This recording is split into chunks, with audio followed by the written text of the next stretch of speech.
পরবর্তী প্রশ্ন হচ্ছে, আমার মনে ওয়াসওয়াসা আসে পোশাকে যে কোনো ধরনের ময়লা ভরলেই পোশাকে নামাজ পড়বো কি পড়বো না, এই ধরনের ওয়াসওয়াসা আসে। যেমন কোথাও বসলাম, এখানে কি কোনো কিছু পোশাকে ভরলো কি না, এই ধরনের ওয়াসওয়াসা। এই ওয়াসওয়াসা রোগীদের নিয়ে বহুত সমস্যা আছে। ভালো মানুষও ওয়াসওয়াসা রোগী আক্রান্ত হয়। এই জন্য ওয়াসওয়াসা রোগীর সাথে একজন ভালো মানুষ থাকা উচিত আপনার সাথে। আমি যদি আপনার সাথে থাকতে পারতাম, আপনাকে আমি দ্বিতীয়বার কাজটি করতে দিতাম না। আমি বসতাম আপনার সাথে, যেখানে বসছেন একসাথে বসতাম। এবং আপনি যদি বলতেন আমাকে যে আমি তো ওখানে বসছিলাম, বলতে আমিও তো বসছি, আমি এটা দিয়ে সালাত আদায় করবো। ঠিক অনুরূপভাবে আপনার সাথে আমি অজু করতাম, আপনাকে অজু করতে দিতাম না দ্বিতীয়বার। একবার অজু করবো, আমার সামনে আপনার সামনে অজু করছেন, এরপর দরজা বন্ধ করতে, আপনার অজু নেই, আপনি নামাজ পড়বেন যেমনি আছে আপনি। এইভাবে একজন মানুষ আপনাকে এইভাবে যেন গাইড করে যদি কোনো আপনাকে শুদ্ধ করতে পারে, তাহলে আপনি দ্রুত ভালো হয়ে যাবেন।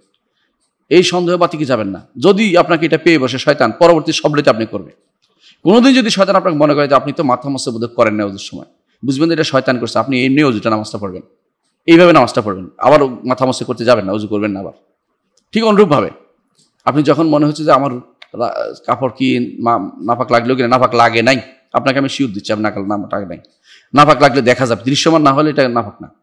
সুতরাং আপনি দৃশ্যমান নয়। এটা অনেক সময় আপনি দেখেন পানি সব এক বালতি পানি পুরোটা নষ্ট করে ফেলবেন, হয়তো এখানে পানির অভাব আছে, এটা ঠিক নয়। আপনি যতটুকু পারেন টিস্যু ব্যবহার করেন 3 বার, অথবা তিন লাফা ব্যবহার করেন, 3 স্তর বিশিষ্ট ব্যবহার করে পরিচ্ছন্ন হন, তারপরে পানি দিয়ে পরিচ্ছন্ন হন, এটা জায়েজ আছে, কোনো সমস্যা নেই। অথবা শুধু পানি দিয়ে পরিচ্ছন্ন হতে পারেন, শুধু টিস্যু দিয়ে পরিচ্ছন্ন হতে পারেন, দুইটা জায়েজ আছে। কিন্তু পানি দিয়ে যদি পরিচ্ছন্ন হয়ে যান, এক বালতি পানি ব্যবহার করবেন না, আপনি এক ব্যবহার করবেন, 1 লোটা পানি ব্যবহার করবেন, 1 মগ বা 1 বদনা ব্যবহার করবেন। এরপর যদি মনে হয় আপনার কাছে কেমন কেমন লাগতেছে, কেমনটা শয়তানে আসছে, এটা বলেন যে পানি, এরপরে নামাজ পড়ে ফেলবেন। 2-3 দিন যাওয়ার পরে দেখবেন যে আপনার শয়তানটা আর পাচ্ছে না। শয়তানের কাজই হলো এটা, আপনাকে ভালো সেজে আপনাকে খারাপ পথে নিয়ে যাবে। এই জন্য আমি যদি আপনার সাথে এটা করতে, আপনার স্ত্রীকে আপনি এটা বুঝিয়ে দেবেন, আমাকে দ্বিতীয়বার কাজটা করতে দিও না। সাথে যারা তাদেরকে বলবেন, আপনি কাজে ব্যস্ত হয়ে পড়বেন। বেশিরভাগ মানুষ যারা এই কাজগুলো, তারা বেকার মানুষকে ওয়াসওয়াসা বেশি পায়। যদি কাজে ব্যস্ত থাকেন, আপনি দেখবেন যে দুনিয়ার কাজ করে যাচ্ছেন, কখন আবার ওয়াসওয়াসা করবেন। বেকার থাকবেন না, কাজে ব্যস্ত থাকবেন, লেখাপড়ায় থাকবেন, পড়ার মধ্যে থাকবেন, কাজের মধ্যে থাকবেন, তখন ওয়াসওয়াসা আসার সুযোগ পাবে না। আপনি কোনো চাকরি করবেন, এমন চাকরি করবেন যে কঠিন হাড় কাটা বলে, হাড় ভাঙ্গা খাটুনি, এরকম হাড় ভাঙ্গা খাটুনি কাজ করবেন, দেখবেন যে ওয়াসওয়াসা আসার সুযোগ নেই। এই জন্য গ্রামের এই কৃষকের কোনো ওয়াসওয়াসা আসে না। আপনি বেকার বসে থাকেন ঘরের ভিতরে এসি রুমে, এই জন্য আপনার ওয়াসওয়াসা একটু বেশিই আসে।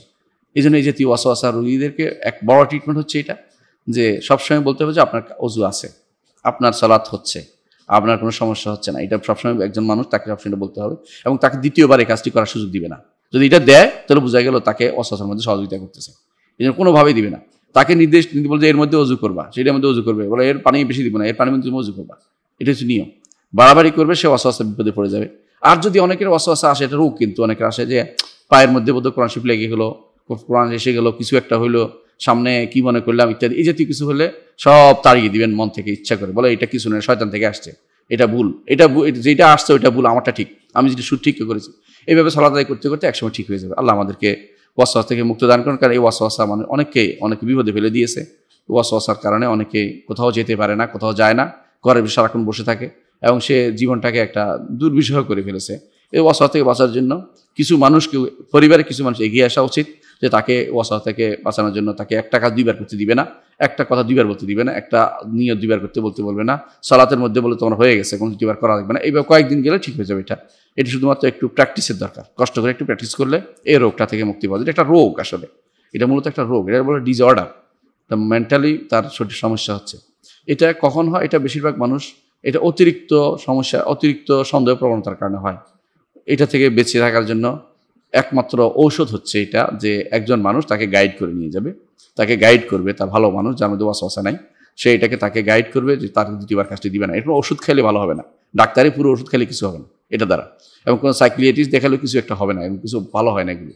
সাধারণত এগুলিকে একজন মানুষ শুধুমাত্র তাকে সবসময় গাইড করবে, জোর, যার কথা শুনতে সে বাধ্য, এরকম যে দ্বিতীয়বার কাজটি করতে পারবে না তুমি, বাস শেষ হয়ে গেছে, অজু করবে না দ্বিতীয়বার, বাথরুমে তুমি এত পানি নষ্ট করবে না, সব দমকাইবে সারাক্ষণ, হয়ে গেছে তোমার অজু আছে, তাকে সবসময় আশাবাদী করবে, নৈরাশ্য থেকে তাকে মুক্তি দিবে। এটা কাজ হলে ইনশাআল্লাহ সে এই ওয়াসওয়াসা রোগ থেকে মুক্তি পেয়ে যাবে।